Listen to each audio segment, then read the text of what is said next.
What is it that makes one human? And at what point does one lose their morality? You see, what makes Parasyte the Maxim so compelling is how brilliantly it explores the fragile nature of one's humanity. Shinichi's character arc blurs the lines between a monster and a human and serves as a case study to question exactly that. Right now, we have new fans getting introduced to the Parasyte franchise thanks to Netflix's Parasyte the Gray series. There's some speculation about Shinichi's cameo in that series as well as what it means for the collective Parasyte storyline. This anime is an oldie but a goodie. I know for many, it's actually their top anime of all time, but it definitely has less recognition compared to blockbusters like Demon Slayer and JJK. Well, with all that in mind, I decided to rewatch the whole anime series. It was super refreshing to relive the story, refresh my understanding of it, and explain some of these new and emerging questions fans may have about the series. Let's jump right into it. Starting with the question regarding humanity and morality. The way Shinichi slowly begins to lose his human emotions the longer he stays infected by Migi is rather surreal. There's actually a quote from Soren Kierkegaard, the philosopher, where he calls losing oneself the greatest hazard of all. He goes on to say that it can happen very sneakily and that no other loss can occur so quietly. For example, if you lose an arm, $5, or your wife leaves, you're sure to notice the loss. But when it comes to losing oneself, it happens subtly and gradually until you reach a point that one day you look in the mirror and you have no idea who's looking back at you. Classic Mulan. Of course, in the context of Parasyte, this gradual change is laid out for us because it's the primary theme of the story. But generally speaking, anyone can lose their sense of morality. It creeps in slowly, and it can happen without you ever realizing it. And what makes the story so intriguing is how while Shinichi is losing himself, there's Reiko, a parasite who evolves to understand human emotions. In fact, she's the one who explicitly challenges the idea of what it means to be human. Is it our biology that defines us, or would it be our capacity to understand and have empathy? Then there's also the concept of coexistence. If parasites can learn to be human, then are humans really justified in eradicating them? Reiko is by far one of the most intriguing characters. She started off as a ruthless parasite, but just like how Shinichi was slowly losing his humanity, she was becoming more and more of a human herself. From a cold and calculating monster to someone who can be called a mother who sacrificed herself just to protect her child.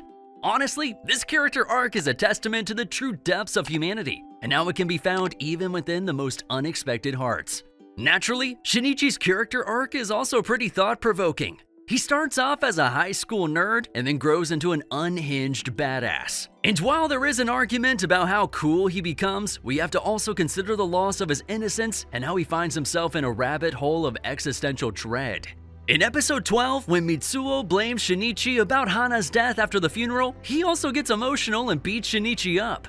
Shinichi can only wonder if he's still human as Mitsuo punches him, kicks him, and lashes out at him. He ends up punching Mitsuo back and then walks to a forest. In the forest, Shinichi realizes that he's still surprisingly calm. Think about it. Would a human be this calm in a situation like this? Ultimately, Shinichi slams his head against a tree several times and it results in blood dripping from his head.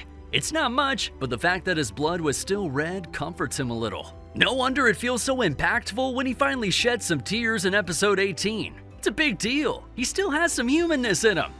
Now, Shinichi's struggle may be the exact opposite of Reiko's struggle, but at its very core, it's two sides of the same coin. Both characters have to navigate a complex journey of self-discovery. Of course, the ending also leads to many questions, like what exactly happens to Migi, and what's the connection between this story and the recent Parasyte the Gray? Well, starting with Migi, let's just say that Migi's fate is intentionally left ambiguous. It's up to the viewer to use their imagination. Maybe he's in hibernation, or maybe he's reached the end of his life. Though if we're going by the most obvious explanation, then it's that Migi personally decided to go dormant. He figured out how much he's ruined Shinichi's life by becoming a part of him and simply decided that Shinichi deserves a more normal future. In a way, did Migi also become human-like, learning empathy and evolving like Reiko? Yes, he did pull up one final time to help save Satomi, but that was more like a metaphorical goodbye. So yes, Migi is gone, and Shinichi is all on his own.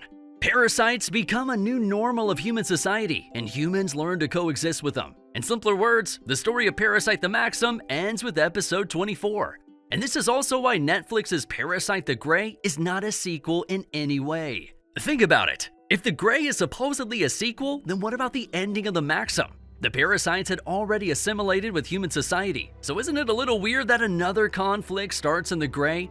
And this is about Shinichi's cameo too. We can't really expect him to play a big role in this series because Migi has already gone dormant. All in all, the best way to view The Grey is as a spin-off series. Unlike the Maxim, which takes after the manga, The Grey is an original story with new characters and everything. But let me tell you, the plot actually takes place at the same time as the anime. And as for Shinichi's cameo in the ending credits, it's 8 years after the events of both the Maxim and The Grey. This was confirmed by the director in an interview with the Korean news outlet Exports News. In simpler words, The Grey is not a sequel. It's a story that takes place in coherence with the actual story, but in Korea instead of Japan. This is why the events of The Grey remain disconnected to Maxim, and as far as the cameo is concerned, that's just Shinichi 8 years into the future, who rocks up to Korea as a journalist. Overall, it's a standalone story in the same universe as Parasyte the Maxim. The cameo simply serves as proof that they're both part of the same world, sharing the same logic and all. Alright, let's talk more about The Grey, its plot, and why it's a fantastic addition to the story. The director did a great job, which is to be expected since he's also the same guy who did the amazing Train to Busan. Now as for the plot, it's pretty much the same story, but in a different country and with new characters. We have 3 main characters, and the one who forms a symbiotic relationship with a parasite is a girl this time. There are 6 episodes, but because each episode is 1 hour long, you can expect quite a lot of story. It's fast and intense, and it's also more action-oriented since the main characters come together to fight against the parasites, while in the Maxim, it's more about the inner conflicts. Shinichi is more like a lone wolf, going through all the turmoil himself while the main characters in The Grey work together. Some of you may have questions in terms of the whole Parasyte franchise. The manga is the OG. Then we have the anime adaptation, as well as the 2 live-action movies, both aired from 2014 to 2015. The anime and the live action are based on the manga, but they each bring their own flavors to the story. But then we get into spin-offs. Here we have the Parasyte Reverse C manga that came out in 2018. It was done by a different manga artist, not Hitoshi Ueki. And now there's Parasyte the Grey. It's written by Korean director Yoon Sung-ho and his team. To sum it up, unlike the manga, the anime, and the live actions of the original story, The Grey is more like Parasyte Reverse in the sense that it's inspired by the original work and not actually based on it. Still, it's a great story that wonderfully elaborates on the Parasyte universe with its unique touch. Definitely worth a watch. Which version was your personal favorite? If you're hooked on Parasyte and are going through some withdrawal symptoms, looking for more similar content to watch, there's a new anime that has a very comparable premise. Although it's a little more lighthearted and comedic, it's Kaiju number 8, and I talk about it here. If One Punch Man and Jujutsu Kaisen had a baby, it would look something like this.